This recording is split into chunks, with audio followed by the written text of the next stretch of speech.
সূচকের পতন দিয়ে শেষ হয়েছে ঢাকার শেয়ার বাজারের লেনদেন। সার্বিক সূচক ডিএসএক্স 54 পয়েন্ট কমে দাঁড়িয়েছে 5283-তে। হাত বদল হয়েছে 530 কোটি টাকার শেয়ারের মালিকানা। লেনদেনে অংশ নেওয়া প্রতিষ্ঠানগুলোর মধ্যে দর বেড়েছে 72টির, কমেছে 292টির, আর অপরিবর্তিত আছে 34টির দর। এবার বাজার নিয়ে বিশ্লেষণ শুনবো অ্যালায়েন্স ক্যাপিটাল অ্যাসেট ম্যানেজমেন্টের। আজকে মার্কেট নেগেটিভলি ক্লোজ হয়েছে। ইন্ডেক্স অ্যারাউন্ড 54 পয়েন্টস কমে এখন ফাইনালি দাঁড়িয়েছে 5284 পয়েন্টসে। পাশাপাশি মার্কেটের টার্নওভার ছিল প্রায় 500 কোটি টাকার মতো। অর্থাৎ মার্কেটে ইনভেস্টররা যথেষ্ট কম পার্টিসিপেট করেছে বলে আমরা মনে করি। পাশাপাশি পার্সেন্টেজের দিকে যদি আমরা তাকাই তাহলে দেখব যে মাত্র 17% কোম্পানির প্রাইস বেড়েছে, কমেছে 74%, এবং অপরিবর্তিত ছিল মাত্র 9% কোম্পানির প্রাইসের। অর্থাৎ মার্কেটে আজকে বেশিরভাগ কোম্পানির প্রাইস কমতে দেখা গিয়েছে, অর্থাৎ সেলিং প্রেশার হাই ছিল বলে আমরা মনে করি।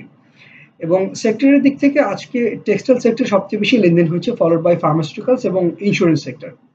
ফাইনালি আজকে সবচেয়ে বেশি ইন্ডেক্সে পজিটিভলি কন্ট্রিবিউট করেছে বাংলাদেশ সাবমেরিন কেবলস লিমিটেড এবং সবচেয়ে বেশি নেগেটিভলি কন্ট্রিবিউট করেছে রবি।